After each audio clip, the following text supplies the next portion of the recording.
Hi everyone, it's John here, N59A.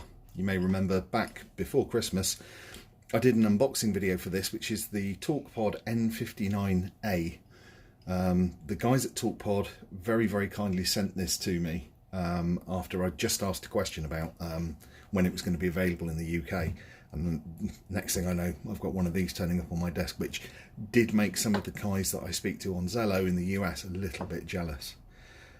So let's do a quick run through of what this actually is, how it fits together, and then show you it in action. Okay, so as we went through in the unboxing video, this is the mains charger, which also has a very useful USB output as well, so it's handy if you've got other things to charge up. This is the N59A, although the label on the side on this one just says N59, but I know it is the N59A. It was just an early model. This is a bit different to an awful lot of the network radios that are out there, in that this runs out of the box Android 9. Now, for those of you that are still buying radios that have got Android 6 or even Android 5, yeah, you're going to run into problems fairly soon, because of course those Android versions have been deprecated. They're no longer supported. So when you get the radio out of the box, you'll see you've got the battery pack, you've got the radio and the belt clip. In here you'll see you've got the serial number and the IMEI number, and down here is, this is actually unscrewed when you receive it, but in here are the slots for the SIM cards. I say SIM cards, this thing will take 2, and there's a neat little piece of software in there that will switch between them. This is the gasket sealed waterproof cover to protect the insides, obviously, from the ingress of water. And you've got in there the SIM card slot, which I'm currently using. You've got a second SIM card slot, and then you've also got the SD card slot as well, which is pretty useful, because with all of these things you end up installing quite a lot of applications. It doesn't take an awfully long time to, you know, fill up these things. So let's just pop the SD card in like that.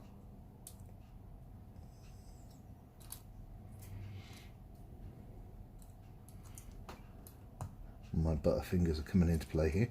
There we go.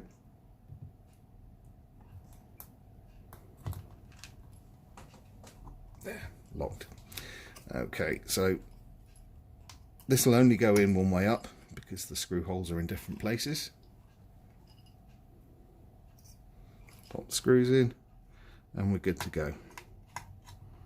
Now, I have to say, the battery on this didn't take an awfully long time to charge. Even straight out of the packaging, I think it took about an hour tops to get to full charge, so it was quite useful. And I have to say, the battery does last pretty darned well. Now, I wasn't able to see in the documentation whether or not it's a supported feature. I have used this with it still sat in the dock, but we'll come back to that in a bit. Okay, so we're all sealed up. I'm going to put the battery in. And, you know, once you've got it set up, realistically, you're probably never going to do this again, but we're going to put the belt clip on. I have to say, that's actually pretty sturdy as well. Okay, there we go. Also on the back here, you've got a rear-facing camera. There's no flash, but I have to say, sensitivity on it is pretty good, although it's not, you know, it's not the world's greatest shakes in terms of cameras. Charging contacts. On the side, you've got the push to talk button, you've got the back button and the wake or select button. On the front, you've got the touchscreen and microphone and front-facing camera. On this side you've got the waterproof cover for the headset sockets. These also double up as a USB input if you need to flash the firmware or anything like that. Takes standard Kenwood K1 connector. I've had a Bofeng and I've had a Ritavis headset on there, and they work absolutely fine.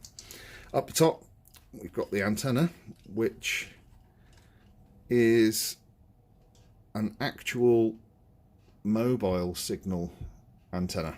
So, and I have to say the 4G signal with this is pretty good. I've been out in some odd places and still get good coverage. The ubiquitous orange panic button, which I don't think anybody ever uses. Indicator LED, power on off and volume control, and a channel selector. So let's spark this one up. Straight away you can see there's the Talkpod logo, and importantly Android 9.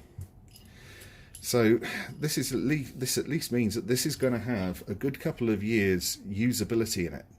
Whereas if you're buying an Android 6 radio or even an Android 8 radio, you're buying something that's, you know, the clock is ticking on that sucker. It's not going to last very long. Okay, so we've started up. Let's show you what this is like in action. So let's spark up Zello.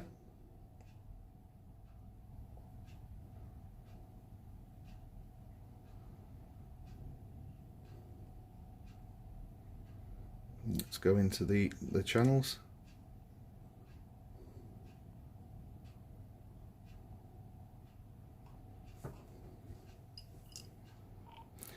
Mike 7 Tango Hotel Romeo testing the N59A on the ham radio hub.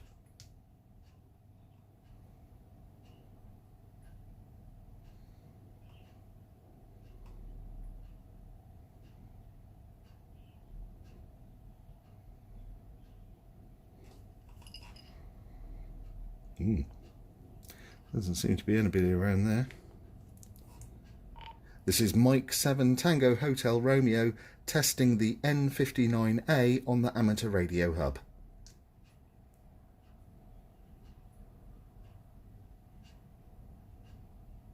This is Mike 7 Tango Lima Mike, listening to you very loud and clear, over.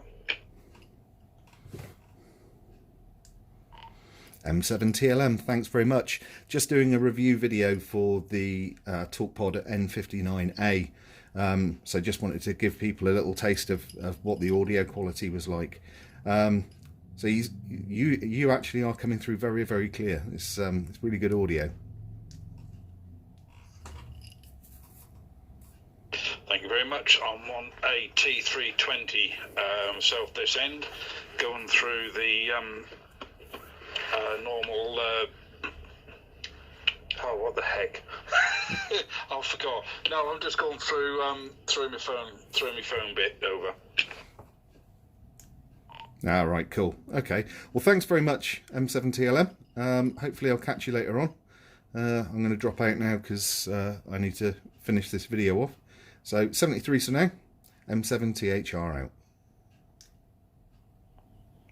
So as you can see, the audio quality is pretty good, and the report that I got from the other end likewise was good. And from the experience that I've had over the last 4 months or so using this, I have to say the audio is rock solid.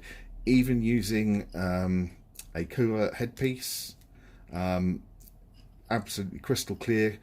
Both ends, you know, you can be heard really, really easily. In terms of software, this has a full Google Play Store. So if you want to install other apps, such as Echolink, you can, and it is absolutely fine with Echolink. All works perfectly well. And if we do an echo test... Welcome to the Echolink test server. This server records your transmissions and plays them back to help you adjust your transmitted and received audio. Please feel free to connect as often as you like.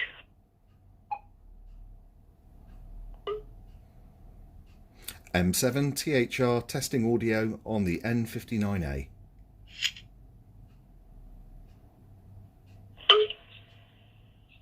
M7THR testing audio on the N59A. So as you can see, the audio is crystal clear, which, you know, out of a little handy with it, you know, waterproof handy no less, it's pretty good.